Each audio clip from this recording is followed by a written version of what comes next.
Greetings, everyone.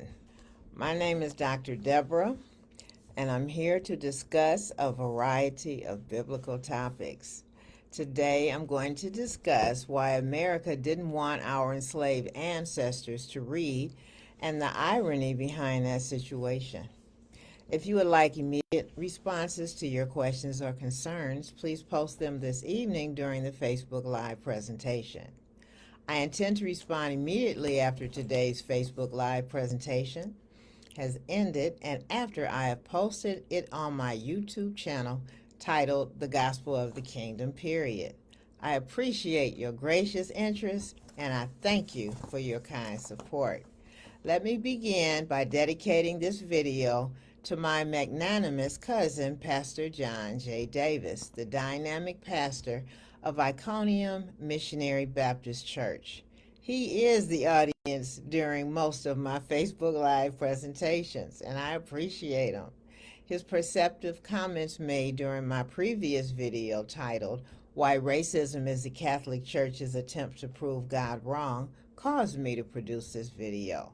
Pastor John stated that black people were not encouraged to read during slavery, which reminded me that I had forgotten to include that aspect in the previous video.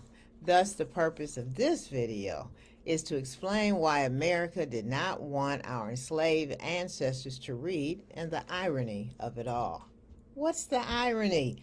The definition of irony is when a situation is the opposite of what a person would normally expect.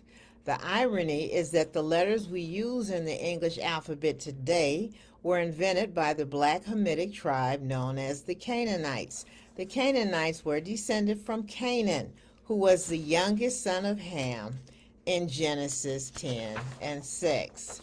And here we see Genesis 10 and 6, and the sons of Ham, Cush, and Mizraim. Mizraim is Egypt, and Phut, and Canaan. As you see, he was the youngest. Yes, Canaan was cursed by Noah in Genesis 9:25 and 27, and the curse was manifested by the Canaanites' loss of their land, which God gave to the Jews, and that land is now called Israel. Though the Canaanites were perverted because their gods were transsexual, the Canaanites were also brilliant in many ways. They laid the alphabetic and linguistic foundation of the languages we call Hebrew, Greek, and English. Okay, now when I use these quotes from the racist Merrill Unger, you may wonder, who is Merrill Unger? And excuse the condition of my book, but Merrill Unger compiled the Unger's Bible Dictionary, which is one of the most well-known Bible dictionaries, but he has a very racist view towards Hamitic people. Still, he did write this. Hebrew seems to have been adapted from a Canaanite dialect, and that's in his Bible dictionary that I just showed you on page 173. He also said the invention of the alphabet, which is attributed to whom? The Canaanites, that's black people, was adopted by the Greeks. So the alphabet that the Greeks use is the same alphabet that the English language uses and the same alphabet that we use today. In fact, the Greeks learned so much about writing and writing materials from the Canaanites that the word for book, biblion, and he made that word in italics, hence Bible, was connected with the Phoenician city Byblos. And Phoenician is another word that people have used for Canaanites, and that came from that same copy of the book on page 862. Now, this next bit of information does not come from Merrill Unger. It comes from William Mounts, and that came from my Greek textbook when I studied Greek for 2 years. Now, the preface of this book states that the Greek language was created by the Canaanites. So the language we call Greek, was spoken by the Canaanites hundreds of years before Greek civilization existed. Thus, the idea that white Gentiles would later forbid our black Hamitic ancestors from the acts of reading and writing, which is interpreting or producing alphabet letters of the black Hamitic Canaanites to make meaning, is the height of irony. The alphabet was not invented by white people. How dare they stop our ancestors from accessing our intellectual heritage of literacy? That white American Gentiles did not want our enslaved ancestors to read should not be a surprise. These southern states had anti-literacy laws, and we see South Carolina, North Carolina, Georgia, Alabama, Louisiana, Mississippi, and Virginia. In all of these states, it was against the law for a white person to teach a black person how to read or write, and it was against the law for black people, whether enslaved or free, to read and write. Now, up north, black Hamitic people could not attend public schools with white Gentiles. And there was one exception. Now, I've written Holy Ghost filled Quaker schools, but what I mean is that the Quakers were Holy Ghost filled people, not the schools. And these Holy Ghost filled Quakers who spoke in tongues started schools so black Hamitic students could learn how to read. Okay. Now, white people who broke the anti-literacy laws would be fined or imprisoned, whereas black people who were caught reading or writing would be whipped, flogged, or have their fingers cut off. Still, the North offered no relief. The only support for Hamitic literacy, as I stated in the chart, came from the Quakers, again, who were also the only Christian denomination in America whose members actively participated in freeing our enslaved ancestors.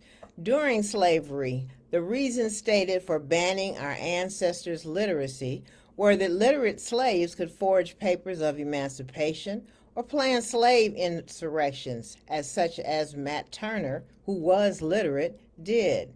Yet the actual reason why America did not want our enslaved ancestors to read had nothing to do with our ancestors escaping the chains of slavery. Though our enslaved ancestors were forced to become Christians and ultimately sang beautiful spirituals based on stories from the Bible, our ancestors' greatest stated desire was to read the Holy Bible. And America's white Gentiles were not about to have our ancestors read the negative scriptures about white people that are still in the Holy Bible. As I have stated before, there were in our white people who are fully aware of the negative statements that the Holy Scriptures make about white Gentiles. Just like the Catholic Church did not and does not want white people to know what the Holy Bible says about their tribe, America did not want our enslaved ancestors to read the many negative scriptures contained in the Bible about white people.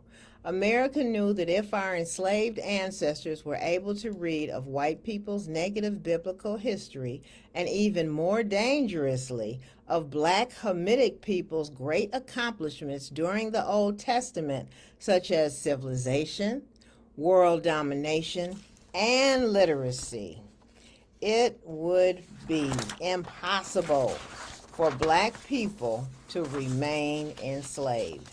America needed the Catholic decoy of racism to keep our enslaved ancestors in psychological bondage. Racism can last only as long as black people do not read the Holy Bible. White people knew it then, and they know it now.